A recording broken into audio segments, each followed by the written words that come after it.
Ce soir, nous allons partager à nouveau la sagesse du vénérable maître Lakshmi, une sagesse universelle, une sagesse d'une grande profondeur qu'il a laissée dans les 33 joyaux du dragon jaune. Le thème de ce soir, les 12 commandements du soleil. Bonsoir Fernando, bonsoir Itzia, bonsoir Mathias.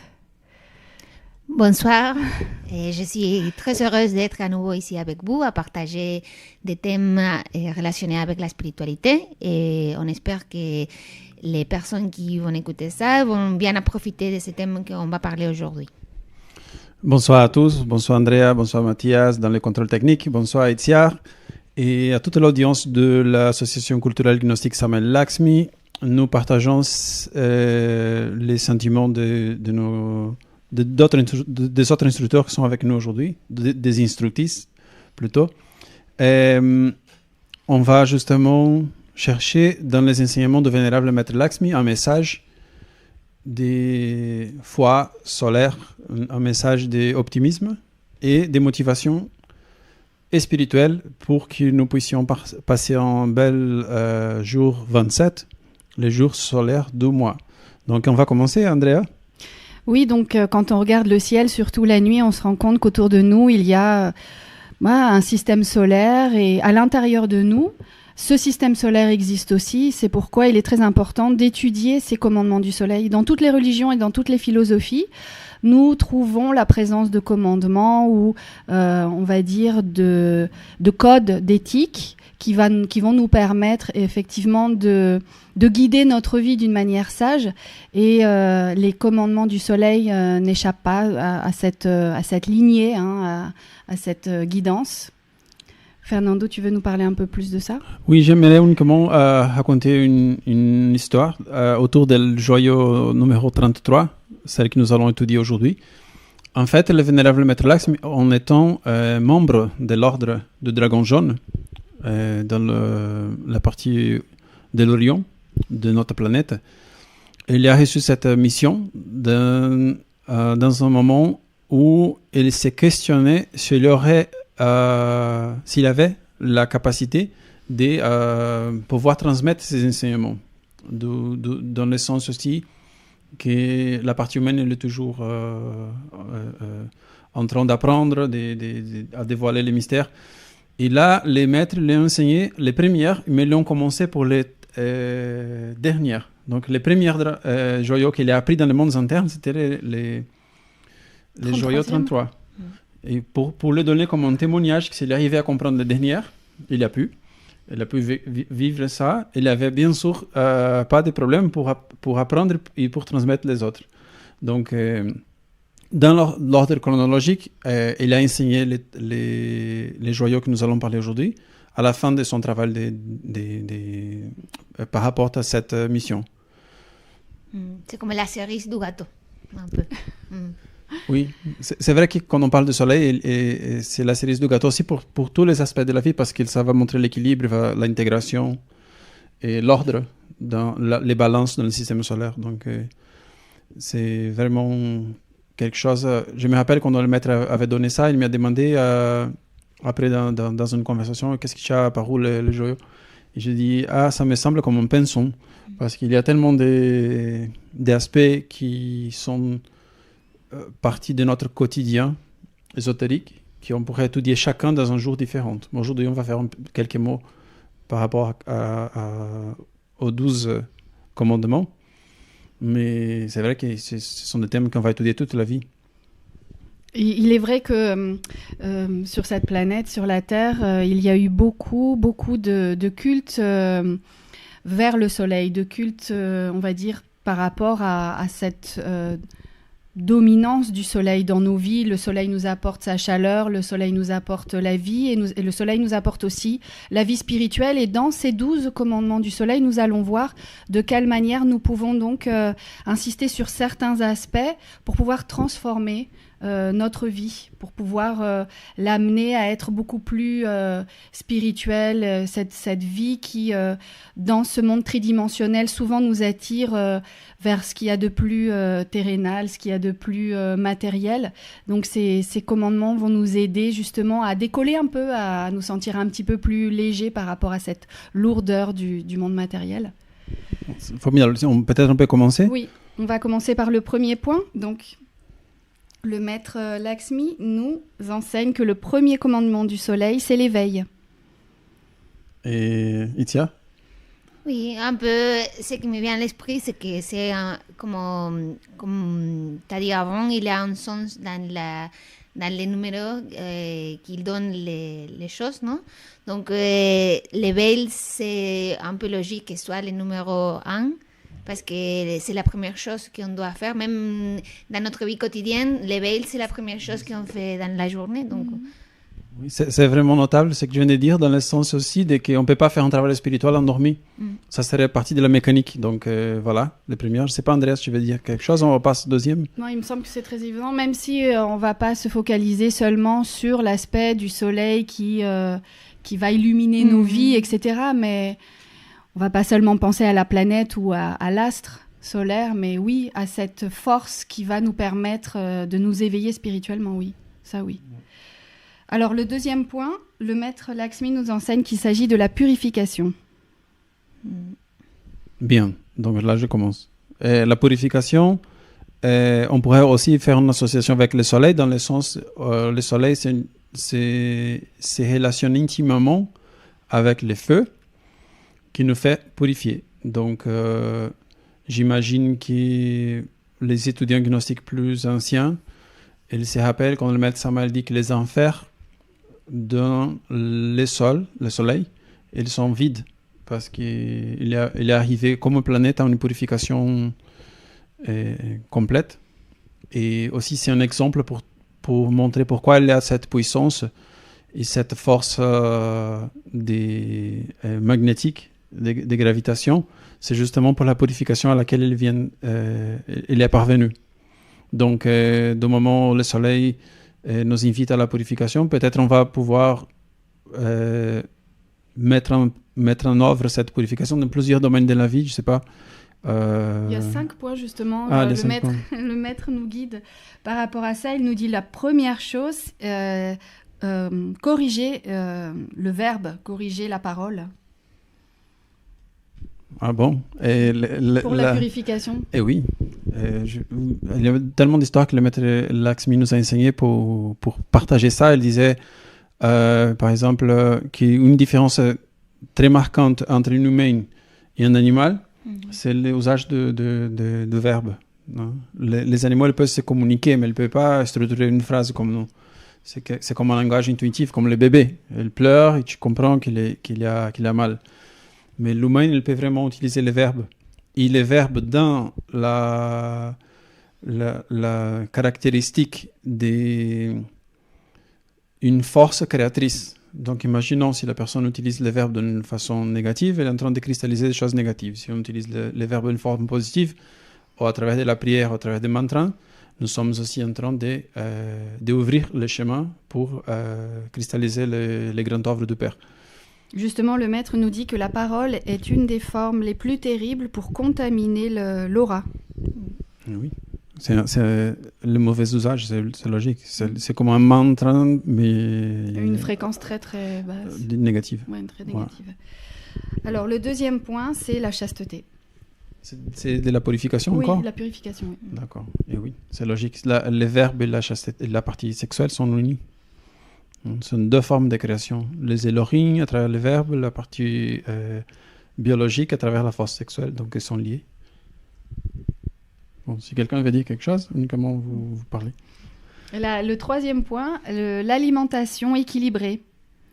Et là, le maître nous dit que, en fait, nous n'arrivons pas... Enfin, la plupart des gens n'arrivent pas à avoir cette alimentation équilibrée, surtout avec le rythme fou de cette vie.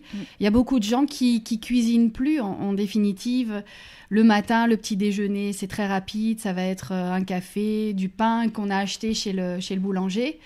Après, à midi, ça va être peut-être que les personnes ont la possibilité d'aller dans une cantine, une cafétéria ou un restaurant, mais c'est pareil, c'est souvent les nourritures que nous allons consommer dans les cafétérias, etc., dans les restaurants, la plupart des ingrédients, elles sont déjà industrialisés, etc. Les sauces qui sont ajoutées au plat ou même la pizza qu'on nous sert, de plus en plus, sont des pizzas, on va dire, industrielles. Donc, il y a moins de force vitale. Le soir, il y a une grande fatigue parce que la personne a travaillé toute la journée, donc elle va aussi avoir recours à des plats industrialisés. Il faut faire très attention à ça. Peut-être, Itsiar, tu veux nous dire, il y a beaucoup de choses qui ont changé dans les ingrédients aujourd'hui.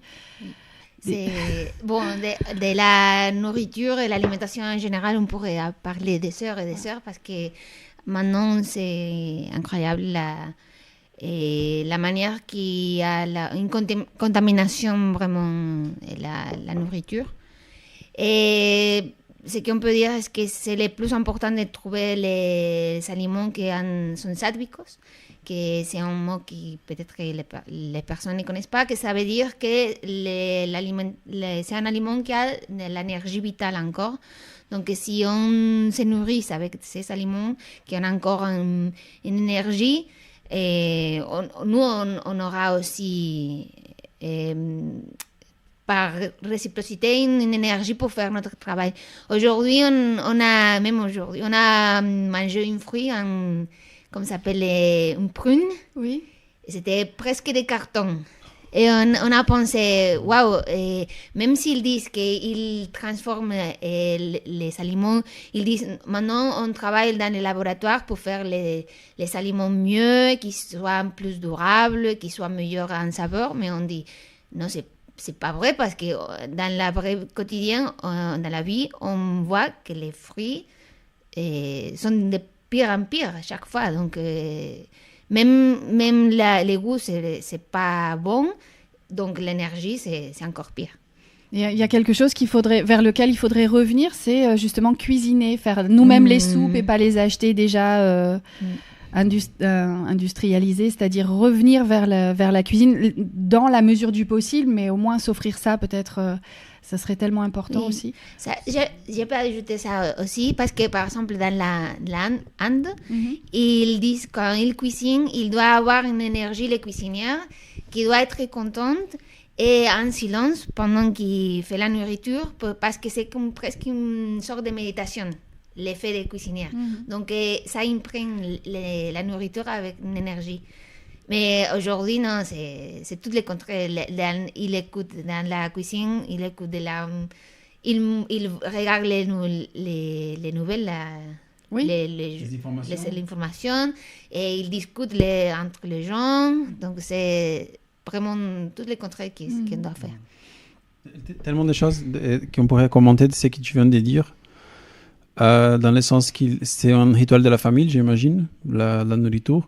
Et aussi, dans les religions, il y a toujours des rituels qui sont aussi autour d'une table, autour de l'alimentation. Donc, il y a des le offrandes. moment qu'une personne se préoccupe pour une purification, pour une discipline au niveau de l'alimentation, c'est quelque chose qui correspond à la partie humaine, mais aussi humaine comme une représentation de l'esprit. La relation au divin, elle passe beaucoup par l'alimentation. Dans les cultes chrétiens,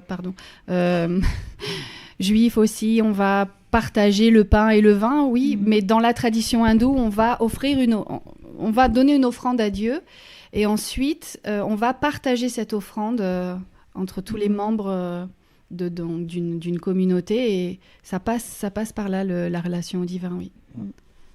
Alors, le troisième point, il s'agit de la pensée pour la purification. Donc, Et voilà, un des grands défis pour l'initié, c'est transformer le mental dans un mental d'enfant.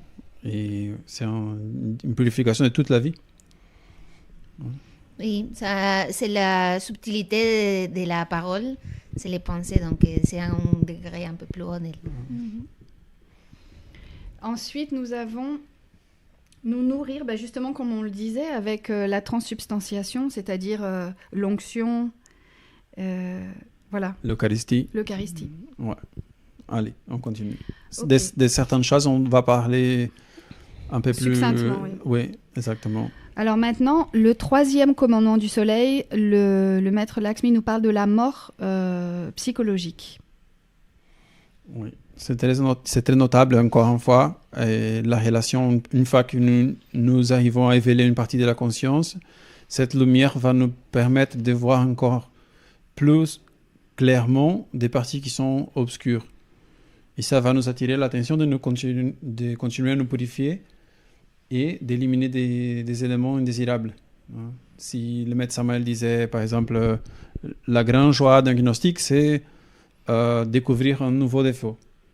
Mais ça, c'est pas possible de découvrir un nouveau défaut en étant endormi. Et en plus, en étant contaminé, qui sont deux choses différentes. Parce qu'il y a une chose qui ça a à voir avec la vibration. C'est comme une personne qui est habituée, par exemple, à travailler ou vivre dans un endroit où tous les gens se disputent, ils s'insultent, ils s'agressent. Peut-être on finit par croire que tout le monde c'est comme ça. Si on vit uniquement dans un milieu toxique. Donc on va à la rue et on sommes en train d'attendre qui va être le prochain à nous insulter et quelle insulte on va retourner.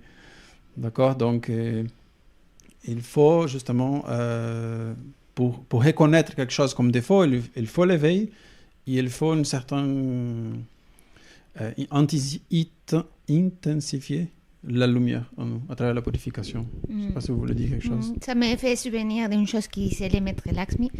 Il compare l'ego avec un morceau de bois. Et il dit, si on est sur les morceaux de bois, on ne peut pas les lever pour les voir. On doit sortir. En premier, on doit partir de là. Donner un pas à côté, comme ça? Oui, oui. Ouais. Comme ça, donc, on doit sortir de la situation pour pouvoir bien la regarder et après l'éliminer. Si on est dedans, on ne peut pas. Parfois, c'est un terme qui fait un peu peur aux gens, l'idée de la mort psychologique. Il ne s'agit pas d'imaginer que la personne va finir comme un végétal. Non, c'est pas ça. La mort psychologique, il faut la comprendre. C'est l'élimination, comme tu le disais, de défauts, de force en nous qui nous pousse à vivre des situations inconfortables et douloureuses. Et ça, c'est pas quelque chose de nouveau, parce que si la personne, véritablement, elle est intéressée par la spiritualité, elle va voir que dans toutes les traditions, dans toutes les religions, dans toutes les philosophies, on cherche la purification de la personne, même jusqu'à atteindre le divin. Donc cette atteinte du divin, elle va pas... on va dire, être possible si il existe encore des scories à l'intérieur de la personne, des choses dont elle doit se débarrasser. Donc, il y a des choses à éliminer pour pouvoir cristalliser des vertus. Et c'est de ça dont on parle quand on parle de la mort psychologique. Et voilà, donc ça n'a rien de nouveau. Il ne faut pas avoir peur de ce terme, sinon comprendre, effectivement. Oui, c'est le symbole qu'il y a Marie-Madeleine dans la main, toujours dans les peintures. Oui. Comment s'appelle ça? Un crâne. Un crâne, voilà. C'est le symbole de la purification à travers déjà l'élimination de défauts. Exactement. Et donc pour ça, le maître nous parle dans le 4e commandement du soleil de la force de volonté. Wow. Itia, on commence. Oui, ça, c'est les choses qui peut-être que ça, c'est la plus difficile d'une certaine manière, parce que on a tous la force de volonté, mais parfois c'est bien canalisé vers le travail spirituel. Par exemple, je donne un exemple. Si quelqu'un nous dit à la fin du mois, si tu travailles, tu vas recevoir 1 000 euros. Bon, on fait tous les efforts parce qu'on sait qu'on va recevoir l'argent, c'est quelque chose de matériel, et on fait tous les efforts. Mais pour le travail spirituel, les choses qu'on reçoit ne sont pas si évidentes. Donc, on espère tout le temps qu'on va avoir une certaine gratification peut-être. Donc, parfois, on ne reçoit pas et on pense et on se décourage un peu. Mais on doit avoir la force de volonté parce que le travail intérieur, c'est plus important que la vie matérielle. Et je me souviens d'un maître de l'Orient qui disait, ses disciples lui disaient, maître, tu as abandonné toute la vie matérielle pour la vie spirituelle, comment tu fais ça? Et le maître, il a répondu, Et vous avez abandonné l'éternité pour quelque chose qui se perd, que c'est passager. Donc, il faut un peu changer la manière. Et comme ça, on va avoir plus de volonté pour faire le travail spirituel parce que c'est plus important. Alors, si j'ai bien compris, donc la volonté, il y a une relation intime avec les valeurs que nous donnons aux choses. C'est quelque chose comme ça? Oui, je pense ça parce que on a l'envie de faire le travail, on a envie d'avoir volonté si on a un certain intérêt pour les choses qu'on fait. J'ai parlé avec André d'une chose que je ne sais pas si c'est possible de parler par Internet, mais on disait, une personne doit faire quelque chose pour son bien spirituel. Par exemple, faire un voyage, aider quelque chose de façon à qui d'autres vont connaître la gnosis. Et peut-être la personne dit, mais pourquoi je dois faire ça? Si mon argent, j'ai gagné moi-même en travaillant tous les mois, pourquoi je dois partager ça avec les autres? Un exemple, d'accord?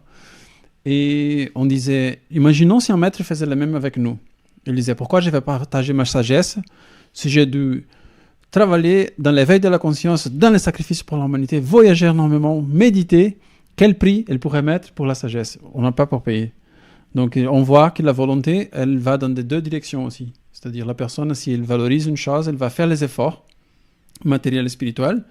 Et après, ça va lui permettre aussi d'avoir cet esprit de servir à l'humanité avec des intérêts. Parce que justement, ça va être comme quelque chose de naturel dans la personne. Mais la volonté, c'est une force véritablement qui nous pousse à faire des choses. Il faut simplement savoir la canaliser, mais ça veut dire cette force de volonté, quand la personne acquiert cette force pour la spiritualité, elle va avoir un progrès sur son chemin qui va être véritablement notable. Parce qu'au lieu d'utiliser cette force de volonté seulement pour les choses matérielles, elle va transférer cette capacité, comme on le fait dans toutes les choses. On acquiert une capacité dans quelque chose et ensuite on la transfère à différentes matières.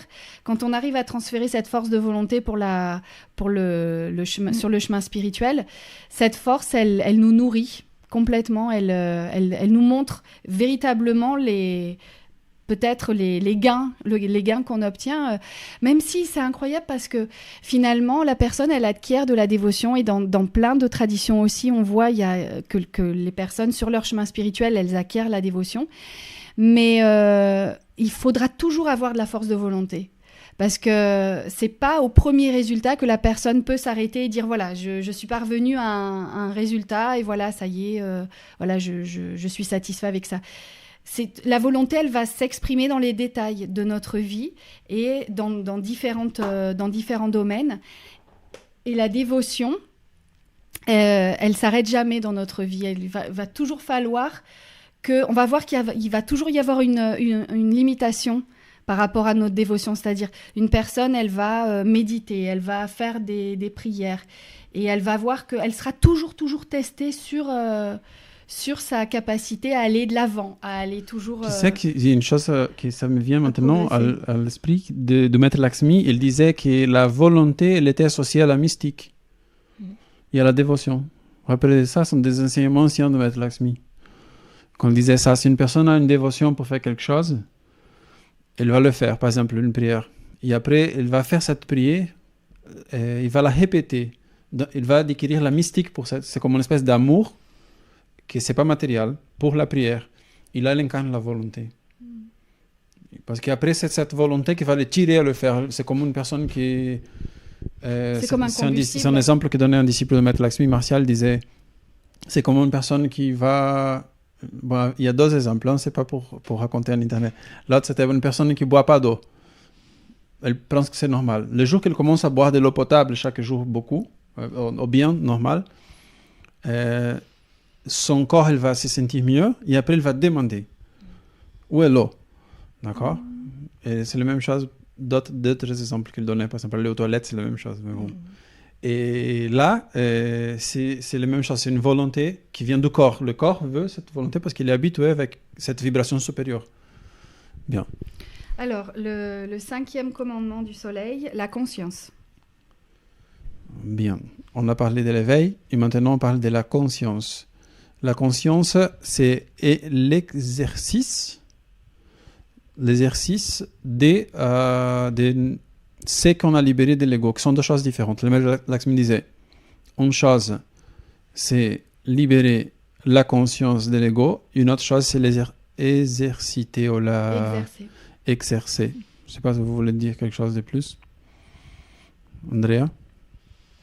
En fait, la personne, elle cherche à acquérir une certaine sagesse et elle va lire des livres, elle va s'approcher à différentes, même peut-être cultures, et elle va avoir cette soif. Parce qu'il faut avoir soif et faim pour véritablement pour s'approcher de la divinité. On a besoin de se nourrir de ce souffle, de ce que la divinité a à nous offrir. Et il y a beaucoup de personnes qui vont peut-être rester au niveau des livres.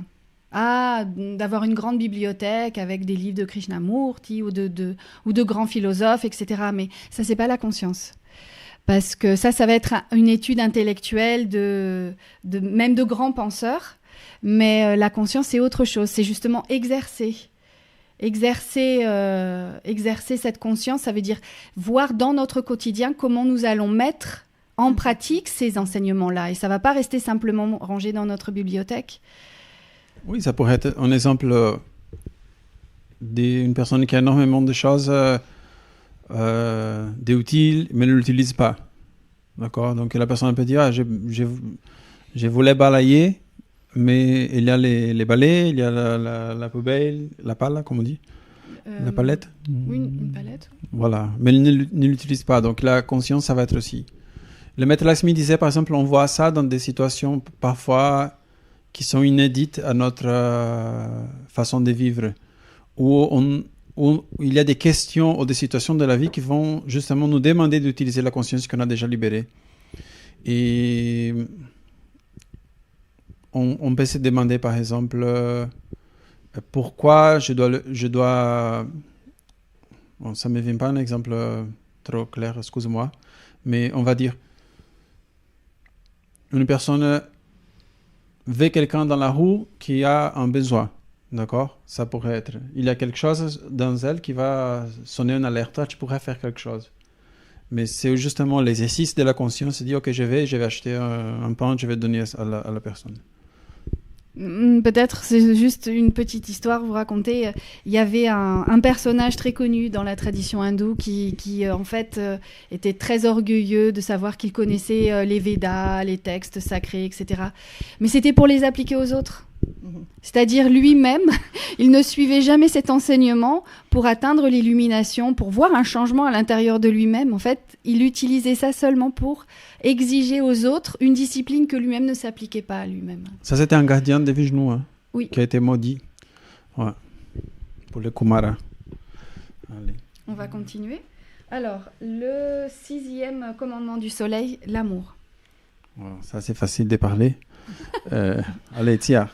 Oui, la force qui move toute la Terre, toute l'existence, c'est l'amour, mais on le voit avec les animaux, que même la bête la plus féroce peut se faire douce avec l'amour. Et tout les problèmes qu'on a dans l'humanité, c'est le manque d'amour, vraiment, parce que même les personnes qui, on peut dire, qui sont, c'est pas dire les mots exacts, les personnes on peut voir comme méchantes dans notre société sont des personnes qui ont un manque d'amour, donc on peut commencer à faire un changement dans notre vie et dans la vie des autres si on commence à comprendre qu'est-ce que c'est le véritable amour et pouvoir les partager aussi. Il y a une phrase qu'utilise le maître Samael, hein, je crois, seules les grandes âmes savent aimer. Et l'amour passe aussi par un grand sacrifice, je crois, parce qu'en fait, on a une vision très, très erronée de l'amour aujourd'hui. C'est une vision très dégénérée de l'amour. C'est beaucoup de sentimentalisme. On croit qu'on aime une personne si on la laisse faire tout ce qu'elle veut, alors qu'elle va directement à sa perdition. C'est-à-dire, il y a aussi un amour parental qui est très erroné dans ce sens où La mère va se diriger vers son fils avec une tendresse, mais cette tendresse, elle est empreinte d'une émotion négative où elle va dire ah non, mais je veux pas lui dire qu'il a tort parce que sinon il va être en colère contre moi ou non. L'amour aussi, c'est parfois dire à la personne non, il faut que tu te corriges, il faut que tu fasses un effort, il faut que tu ailles contre cette nature inférieure qui existe. Ouais, peut-être parce que la maman elle a peur de perdre l'admiration de son fils, donc elle ne fait pas pour lui, elle fait pour elle-même. Je ne sais pas si tu te rappelles d'une situation qu'on avait vue de quelqu'un qui nous a demandé de l'aide indirectement. On disait la personne, en croyant que c'était pour amour, elle mettait toute une famille en problème. Parce qu'il n'avait pas la force pour confronter certaines choses et dire non, ça c'est pas bien, par exemple. Dire à un fils, tu ne devrais pas utiliser la drogue. Non, on ne dit pas, surtout ne va pas dire parce que sinon elle va être embêtée avec moi. Peut-être elle va partir de la maison. Donc il faisait ça avec plusieurs aspects de la vie. Toujours disait que c'était pour l'amour. Il disait, j'ai fait ça pour l'amour à mon fils, pour l'autre fils, pour ma fille, pour mon mari, pour tout ça. Mais à la fin, c'était comme un chaos. Et on disait, avec le bouclier de l'amour, soi-disant, la personne détruise la vie de peut-être 15 personnes. Et quel serait le véritable usage de l'amour? Au mieux dit, qu'est-ce qui s'est caché dans cette situation? Parfois, on va cacher que c'est un amour à nous-mêmes, à notre confort ou à notre peur. C'est un faux amour. Je ne sais pas si c'est clair. Non, mais en plus, c'est un sujet tellement vaste, l'amour, il peut s'appliquer... Non, dans le sens que la personne, peut-être, elle ne voulait pas se mettre dans une situation difficile. Oui, oui. Donc, pour un amour propre, qui dit le médecin, c'est un aspect de l'ego, elle ne se confrontait pas nous, parfois, dans des situations où on devrait dire, OK, stop, on ne va pas faire ça, on doit se corriger ici. Bon. Oui, c'est très, très vaste. C'est pas clair? Le thème, si, absolument. Si, c'est clair. Non, parce que l'amour, il y a plusieurs aspects de l'amour. L'amour dans le couple, l'amour dans la famille, l'amour que l'on ressent par rapport aux amis, etc. Donc l'amour que nous avons pour Dieu, pour la divinité, donc c'est énorme. On va juste citer ce point-là, mais on peut pas expliquer tous les ressorts de. Alors, le 7e commandement du soleil, c'est la compréhension. Bien. Oui, ce que je peux dire, c'est que même si on parle de tout ça et on dit c'est évident, et c'est logique, tout ça, et il faut avoir des compréhensions pour comprendre vraiment tout ce qu'on parle et l'appliquer dans notre vie, et que ce soit pas une information théorique, sinon de bien la faire chair et sang, comme on dit. Et pour ça, il faut avoir vraiment la compréhension. Ouais. Peut-être tu peux nous dire à travers Salomé, il y a à voir avec la compréhension. Oui, parce que c'est une vision aussi. Oui. Et la compréhension, par exemple, nous permet de nous mettre dans les lieux de l'autre personne.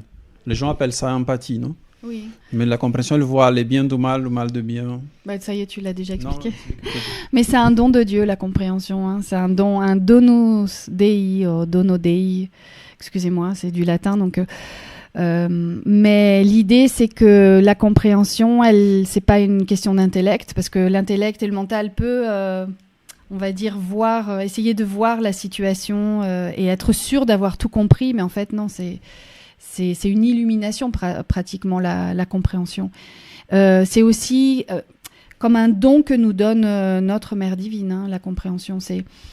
Donc il faut travailler pour ça. Il faut aussi avoir de l'humilité, parce que si la personne elle dit ah non, moi j'ai déjà compris la situation, je sais qui a raison, je sais qui a tort, blablabla. Non, parce que c'est ce que Salomé nous enseigne. C'est dans le Pistis Sophia, c'est un personnage du Pistis Sophia, c'est une disciple de Jésus, du Christ, et elle a cette capacité. Salomé, j'ai dit qui? Salomé? Non, c'est dans le Pistis Sophia. Et c'est un personnage qui apparaît lorsque En fait, le maître Samael veut nous faire comprendre ce qu'est la vision globale d'une situation, c'est-à-dire différentes perspectives. C'est quand la personne, elle arrive justement à se mettre à la place de l'autre, mais pas forcément simplement de l'autre, sinon des autres. C'est-à-dire, globalement, c'est prendre son envol et voir vraiment la situation depuis le haut, c'est-à-dire de voir... C'est quelque chose de magnifique. Et le maître Samael, il nous parle aussi qu'il s'agissait d'une capacité que des êtres très, très élevés spirituellement avaient auparavant, de pouvoir voir l'être comme les différentes parties de l'être, de pas imaginer que notre être divin, c'est une personne, pas d'une manière anthropomorphique, sinon de voir toutes les particules et toutes les gammes de couleurs. Ouais. C'est intéressant ça parce que c'est pas s'il arrive à tout le monde, mais ça, moi, parfois, j'ai eu une compréhension, mais c'est comme fugace. Ça m'échappe, cette compréhension. Donc, c'est incroyable que vous disiez ça, parce que vraiment, c'est comme quelque chose qui ne nous appartient pas, sinon comme... Le maître Laxmi dit ça aussi. Il dit que, premièrement, quand une personne fait son travail spirituel, la personne incarne ça. Mais après, il doit écouter d'une autre personne pour descendre à travers des concepts. Par exemple, on sommes en train de participer à une conférence, un cours, et tout d'un coup on fait « Je viens de comprendre quelque chose et j'avais ça là ». Attends, ça c'était une explication de Maître Laxmi. Ce sont des parties autonomes de l'être qui se sont libérées, parties de conscience, mais elle ne peut pas se fixer si on ne reçoit pas à travers d'une autre personne. Là, on comprend l'importance aussi d'avoir des maîtres. Et des instructeurs, hein, parce que, non, c'est pas parce qu'ils nous sont instructeurs, mais aussi des partages, des dialogues. Voilà. Et toujours cette humilité pour voir, justement, pour comprendre qu'il y a des choses qu'on n'avait pas compris. Voilà, c'est ça. Donc le 8e commandement du soleil, c'est... Du coup, excuse-moi, un de nos élèves, Bernard, a demandé aujourd'hui, il a écrit une lettre pour si on peut faire un cours par mois des pistes Sophie. On va voir si on peut cristalliser. Le 8e commandement du soleil, c'est la pensée juste. La pensée juste. Ouais. Bon, je pense que c'est un peu à l'alcance de la main. C'est accessible. C'est accessible à utiliser en pensée juste quand on a justement un passé déjà pour une purification mentale. Sinon, c'est impossible. Mais quand je pense au commandement du soleil, je pense beaucoup au maître Michel, dans le sens qu'il a une relation, son bodhisattva, avec les caractéristiques du soleil dans sa vie. Il exprime ça à l'éveil, tout le temps, la mort psychologique, l'amour, etc. Les principes qu'il cherche à cristalliser dans ses enseignements sont très liés à ceux qu'on va voir dans les commandements du soleil. Et il est pensé juste, c'est aussi, par exemple, ça me rappelle une chose que le maître Michel dit souvent, il dit, quand on veut faire une chose, on peut se demander, si tous les gens le font, quelles seront les conséquences? Non, par exemple... laisser quelque chose... hors de place. Ouais. Laisser une chose hors place, ou... je sais pas. Avoir un comportement qui va gêner quelqu'un, si tous les gens le font, la personne va devenir malade. Si tous les gens arrivent en retard, la conférence devient un chaos. Des choses pratiques, simples, mais c'est ça, les joyaux du dragon jaune sont des enseignements qu'on va vivre dans la simplicité du quotidien. Alors parfois, la personne, elle pense, oui, non, mais la pensée juste, c'est quand quelqu'un a une pensée et il va jamais changer parce que c'est une personne qui a une stabilité, qui a... Ça dépend, hein. Chacun aura son explication de ce qu'est une pensée juste. Par exemple, il y a des personnes qui vont dans leur religion penser quelque chose par rapport à ce qu'ils ont compris de leur tradition, etc. Et ils vont penser que c'est juste, que c'est logique ce qu'ils sont en train d'élaborer. Mais en fait, non, ça peut être quelque chose de très dommageable. Ça peut même faire mal aux autres, une pensée. Une pensée peut aussi conduire certaines personnes au bûcher. Donc, il faut savoir ce que ça veut dire véritablement la pensée juste. C'est déjà, à travers la pensée, c'est de ne pas vouloir faire de mal aux autres parce qu'ils ne pensent pas comme nous. Déjà, ça, c'est super important. C'est-à-dire, il faut, je crois, il y a beaucoup de maîtres qui ont élaboré cette idée qu'il faut laisser les autres penser ce qu'ils veulent. Accepter la liberté. Accepter, oui, la liberté de chacun, mais il faut savoir ce qu'est véritablement une pensée juste. On va continuer ? Ouais. Alors, le 9e commandement du soleil, c'est la paix. Ah. Tiens. La paix, on vient de passer le Noël. Et on dit que c'est une fête de paix. Et l'étoile de Belém, c'est une étoile qui nous attire à avoir des pensées de paix.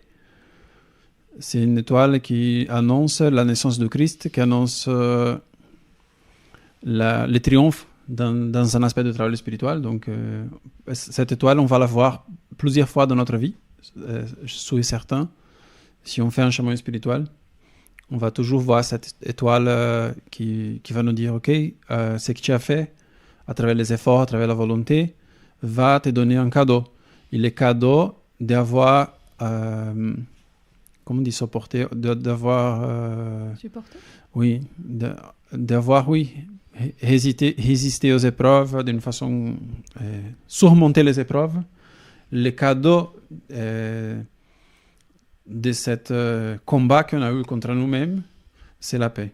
Au-delà de la douleur se trouve la paix. Bon, je pourrais résumer tout ça dans une phrase, mais peut-être pour dire le Noël, c'est la fête de la résurrection du soleil. Donc, on voit la nuit, il y a une nuit qui va de plus en plus grandir à niveau d'horaire, et tout d'un coup, l'initié, quand il peut-être croit qu'il ne peut plus, n'en peut plus, que c'est trop, et là il voit une étoile qui dit attention, continue un peu plus, que ça va commencer, parce que le Christ va arriver. C'est l'espoir. Il y a à voir avec l'espoir. L'espoir, disait le maître Lakshmi, c'est la antichambre de la foi. Il y a à voir avec ça. Parce que les rois mages, ils ont eu la foi. Symboliquement, les rois mages. Symboliquement, alchimiquement, ils ont eu la foi. Et en même temps, l'initié, elle va passer toujours, pendant qu'elle est en train de faire un travail spirituel, elle va passer pour des moments de ténèbres. Parce que c'est un cycle. Sinon, ça serait facile. On va visiter nos ténèbres pour connaître, comprendre, éliminer l'ego.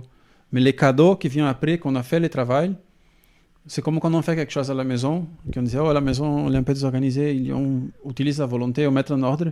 Et là, après, nous avons une paix avec nous-mêmes. On dit, oh, écoute, j'ai accompli mon travail. Et spirituellement, c'est la même chose.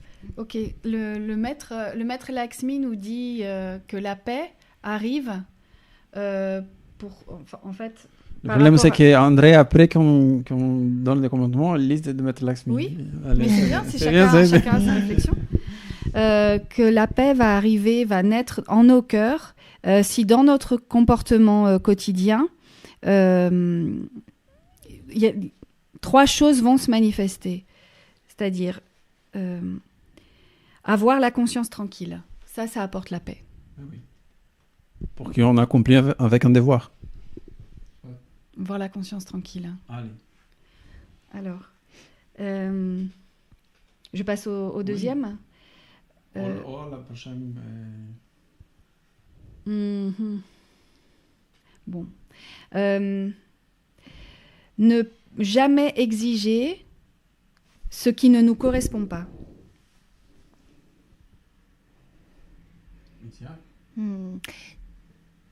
Je pense peut-être de ce point-là, c'est que chaque personne a son propre chemin individuel et on a chaque de nous un certain point de vue selon notre propre parcours. Donc on ne peut pas juger les chemins d'autres et interférer parce qu'on ne sait pas vraiment où se trouve cette personne à l'intérieur. Donc on doit vraiment se concentrer sur nous-mêmes et faire de nos mieux pour avancer spirituellement. C'est super joli. C'est une partie des pas exigés, c'est qui ne nous correspondent pas. Ça ne nous correspond pas d'être des juges des autres, c'est ça? Parfois dans la vie, on passe par des étapes où on va pas avoir le confort auquel on est habitué. Et la personne, elle va être en paix si elle accepte ce moment d'inconfort. Ça veut dire, à ce moment-là, la personne, elle n'a pas le confort habituel, mais elle sait que, par exemple, c'est pour un certain temps, mais voilà, donc elle accepte la situation et voilà, et elle obtient la paix.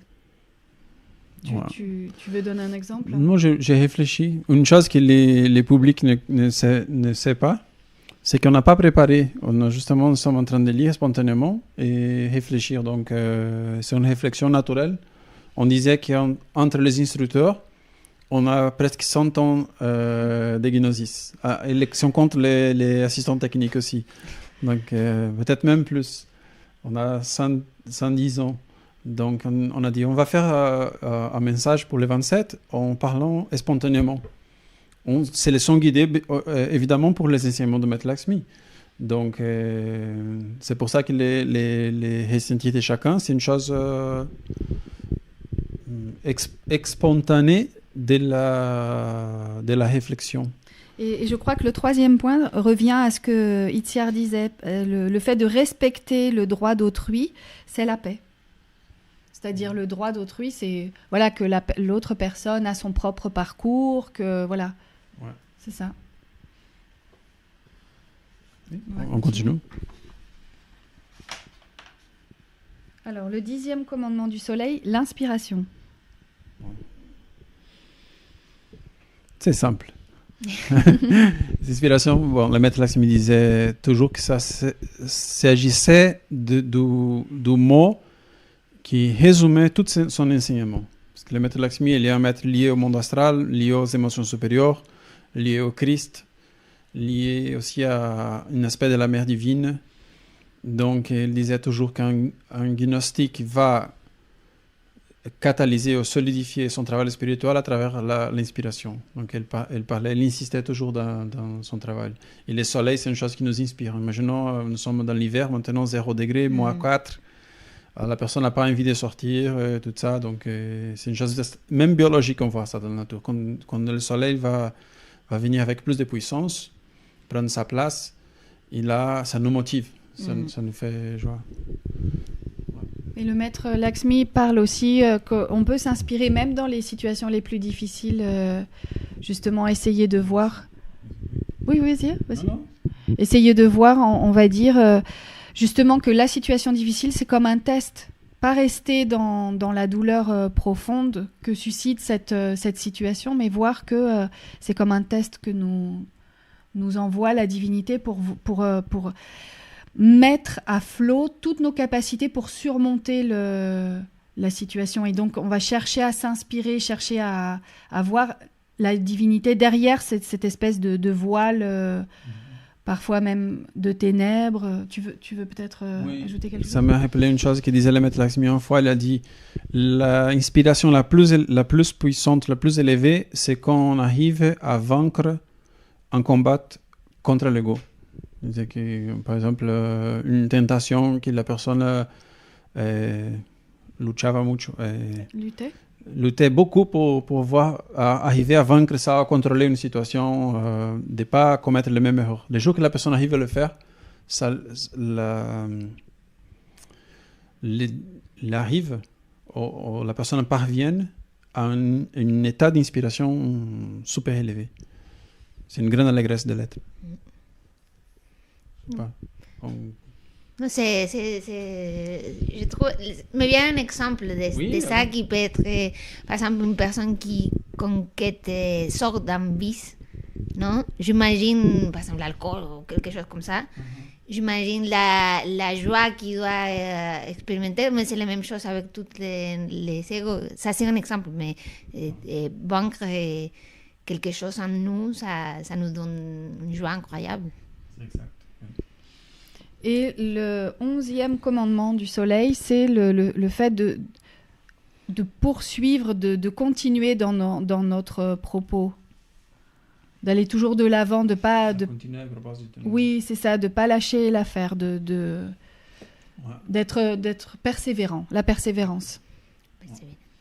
C'est une autre chose bien caractéristique du Soleil, dans le sens où le Soleil a, à niveau cosmique, au niveau astronomique, il a une tendance d'être comme un halo de la nature. Donc, il ne peut pas... Une horloge. En horloge. Il ne peut pas, comme on disait Fajar, il ne peut pas manquer. Pardon. Il ne peut pas manquer un phénomène, il ne peut pas manquer les stations. La nature l'atteindre, il va être toujours là, ponctuel. Donc, il ne peut pas se fatiguer de faire son travail. Il y a aussi quelque chose, je pourrais imaginer, à avoir avec l'âme. Parce que l'âme, quand elle commence à avoir une cristallisation dans une personne, elle va assurer la continuité dans les bouts que la personne a mis dans sa vie. Donc, parce que l'ego, il n'arrive pas à maintenir un objectif. Il n'arrive pas, parce que le plural, chaque ego, chaque agrégat psychologique a un intérêt différent. Donc, au moins pour l'esprit, il ne peut pas. Il n'a pas l'intérêt de s'auto-réaliser, l'ego. S'il va mourir, il ne veut pas que la personne l'éveille. Il ne veut pas que la personne s'intègre avec sa mère divine. Donc, le maximum, un ego très ambitieux, peut-être, il va faire la personne réussir à niveau matériel. Mais ça ne va pas permettre de lui donner des choses divines, par exemple, comme la joie. C'est une chose qui Socrate, qui c'était une incarnation de Maître Lax, me parlait beaucoup. Elle disait, même une personne qui, à travers, par exemple, l'injustice, une personne, on va dire, un criminel, une personne corrompue, arrive à faire la richesse. Elle dit, il ne peut pas être joyeux. Il ne peut pas être en paix non plus. Il ne peut pas être en paix non plus. Pourquoi? Parce que ça correspond à l'âme. Et la personne, au moment qu'elle commet des injustices, qu'il vole, etc., qui fait du mal aux autres, et ça corrompt l'âme. Donc, va être une personne avec beaucoup de choses qui ne va être pas satisfait. On pourrait comprendre, par exemple, je pense qu'Itia a parlé de ça au début. Il y a des gens qui font beaucoup de méchanceté et quand on va... je parle d'un cas extrême, non? C'est pas pour critiquer les autres, mais on va dire une personne vraiment un grand criminel à niveau social, politique et de la criminalité courante. Et là, on va voir, normalement, ce sont des gens qui n'ont pas eu de l'amour, normalement. Non?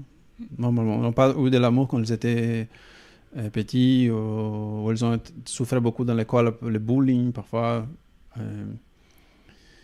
Et évidemment, donc, elle cherche avec l'ego, elle va le pousser pour construire quelque chose qui lui puisse donner cette paix ou cette structure de vie à travers la richesse, le pouvoir, mais ils n'arrivent jamais. Et là, elle devient même parfois psychotique ou fou, comme les grands dictateurs de l'histoire qui ont fait des guerres et tout ça. Oui, j'ai entendu une personne qui a fait une interview à un cartel en Colombie. Et il lui disait, pourquoi tu fais ça? Si tu donnes l'argent, tu t'arrêtes. Et c'était super jeune, les garçons. Il a dit, un adolescent même. Il a dit, j'ai rien à perdre. C'est pour ça que j'ai fait ça. C'était pas pour argent, c'est parce que comme j'ai rien. Donc, c'est vraiment ça. Si la personne n'a rien à l'intérieur, c'est comme ne l'importe pas. C'est super intéressant. Et ça, ce que tu viens de dire, ça me rappelle d'autres personnes qui font des sacrifices pour l'humanité, même des gens qui ne sont pas agnostiques. Hein. Je parle des gens qui, par exemple, des gens sincères qui cherchent à aider l'humanité dans des périodes maintenant qui sont très douloureux, très confrontants par la partie spirituelle, pour la nature. Et tu vois que dans leur cas, c'est le contraire. Ils ont quelque chose qu'ils pourraient rester dans un confort. Ils disent, je m'en fous de tout ça, parce que j'ai la paix, j'ai suffisamment à vivre et manger, je n'ai pas besoin de plus. Mais il dit non, il y a un devoir dans mon esprit, dans mon âme, qui me pousse à renoncer à ça pour amour à l'humanité.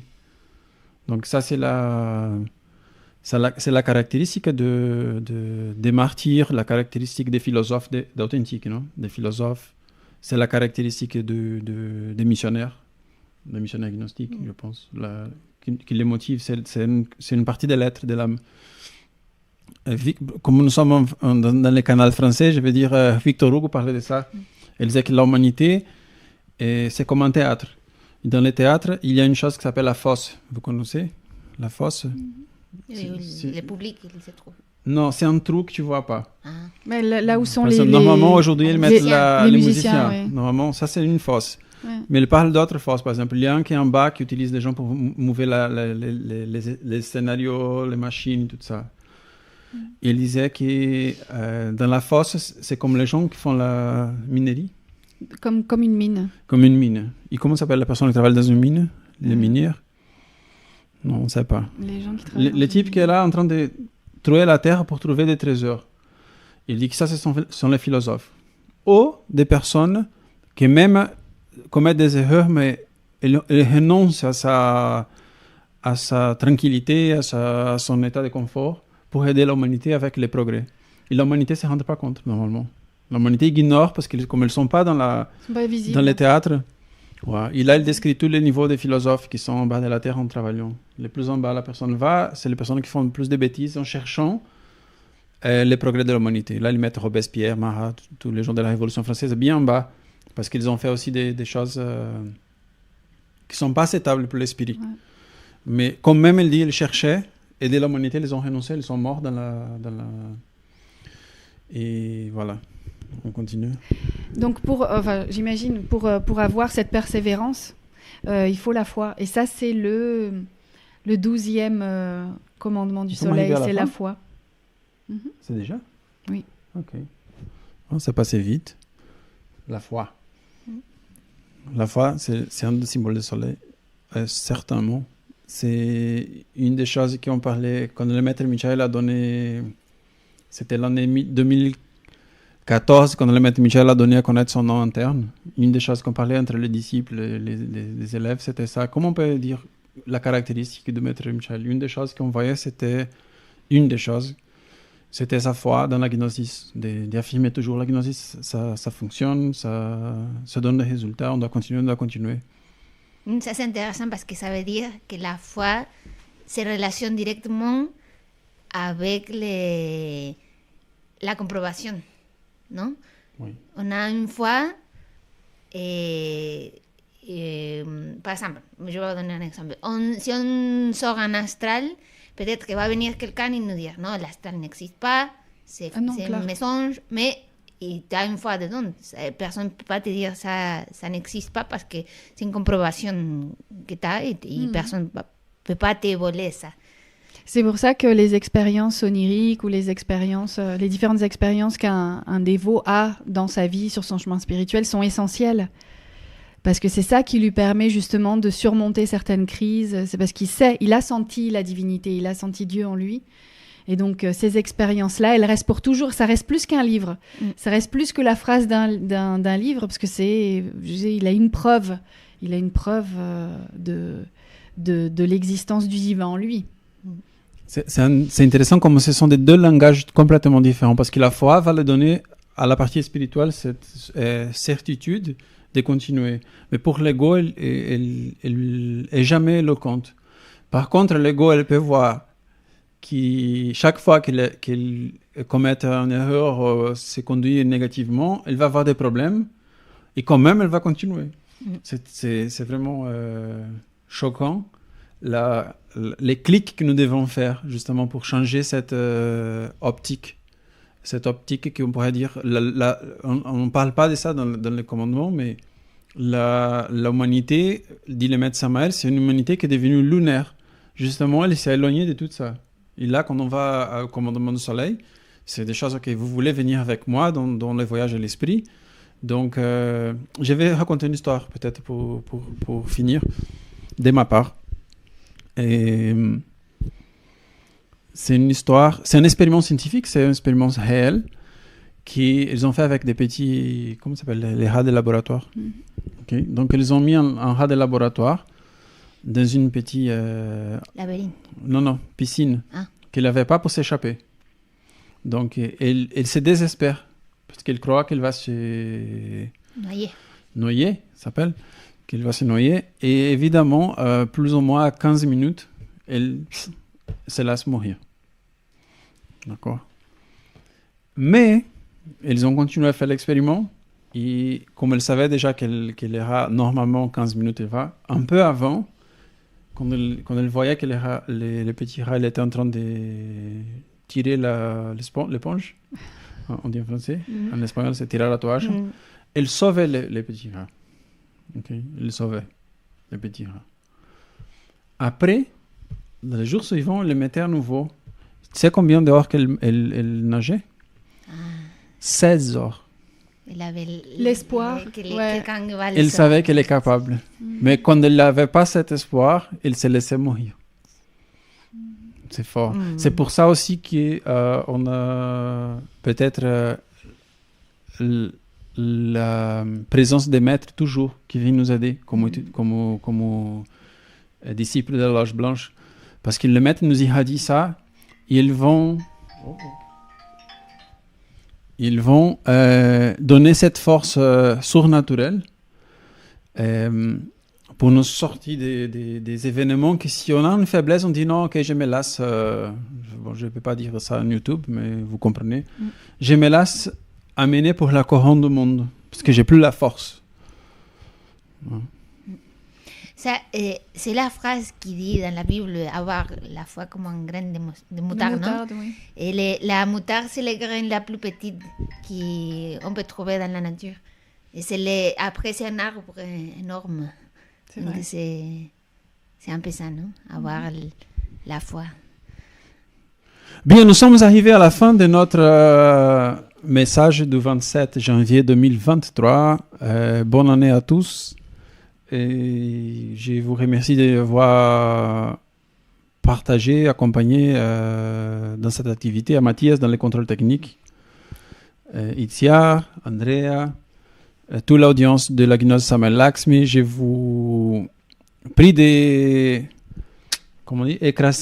les likes, d'aimer les vidéos, partager à tes amis, à vos connaissances, à madame, monsieur, ceux qui vous savez qui ont un intérêt pour la spiritualité, pour ceux qui cherchent un message qui sort de la routine, qui sort d'une question mais uniquement intellectuelle. Donc ça c'est pour vous. Souscrivez dans notre canal. Itia, vous voulez dire au revoir? Oui, au revoir à tout le monde et merci d'avoir écouté l'émission. Merci, à bientôt sur le même canal. À bientôt.